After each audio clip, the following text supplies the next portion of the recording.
bring on the questions. Yes.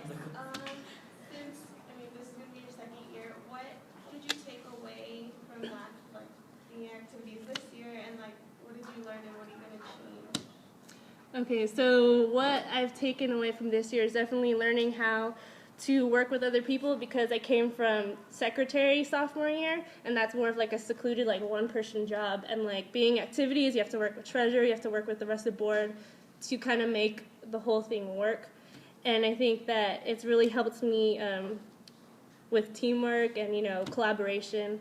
I've also learned how to network, which is another new thing for me, because I was usually before I was a really nervous person, even calling someone that I didn't know, I'd just be like, oh my god, I'd have to type up what I'd have to say, but now it's more of a regular thing, so I think that's really helped me a lot. What was the other part of your question? What? Just how you're gonna apply it to this year. Well, yeah. Okay. Well, teamwork and networking is a huge part of my position, so I would just transfer those skills to the events that I have planned for next year.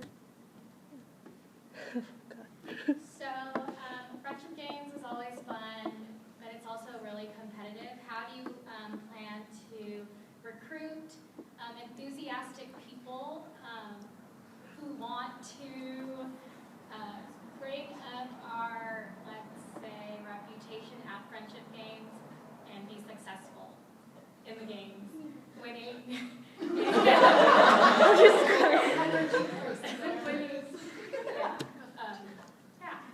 Well, I would say that, usually when we do Friendship Game signups, I leave it open to anyone that wants to play, because usually, if you want to play, you're usually really juiced about it, and, usually the ones that are really dedicated stay for practice consistently until the end. So, usually people, I know Paul, if you ask Paul, people that don't show up to practice, they're out. I mean, it's just naturally how it goes. But I would try to instill more of, a team spirit.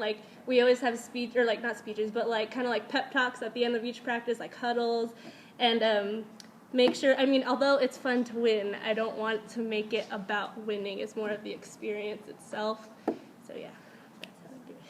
Casey. So you've had a lot of events this year, but what are some new ideas for events to get the membership excited? Other things that you might have in mind. Okay, well, I mentioned in my speech, I think I'm really going to try to do take on a big project of having an end of the year banquet, because I think we've had that? We've had that before. But make it a fundraiser, because I know that it would make it easier on next year's board if we had funding for them to go into the next year. Recently, I got off the phone with the president of YFPA, which is the Youth Filipino Professionals Association. Did I get it right? And their focus is to collaborate with student organizations and have lectures of people who are Filipino Americans that have their careers going, so we can get guidance from them. So I think next year, since we don't have time for an event with them this year, I think it would be a really good idea to have kind of a lecture series or a mixer, because they do a lot of those, to get our exposure to Filipino Americans that are succeeding in the business world, So yeah. Yes. So this is your second year in a row running for activities, and in your speech you mentioned how difficult and tedious it is, as well as you mentioned the how you want to advance Kasamahan in these things. And so how are you going to better Kasamahan by,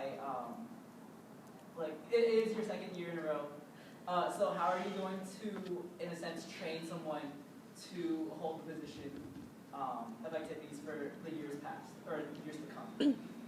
I think that, if we had class reps during Friendship Games, I think that would be really helpful, because if, not just for having the additional help, but I think it would be good to see which reps take, or any member in general, which reps would have more interest in Friendship Game, or being the jobs of activities in general, and then I would have them shadow me and kind of focus on training them, indirect. I'm not really sure how the rep system would go next year, but kind of show them the way and have them help me out more if they are more interested, so that next year more people would run for the position and actually know like all the logistics of what has to do with my position, because I know it's like really hard to transition from this, because like I had my Ate Ingrid and she was activities director, and JR, so I think it's really good to just have a really close connection with whoever wants to run activities next year, so that, yeah, it's easy. Okay.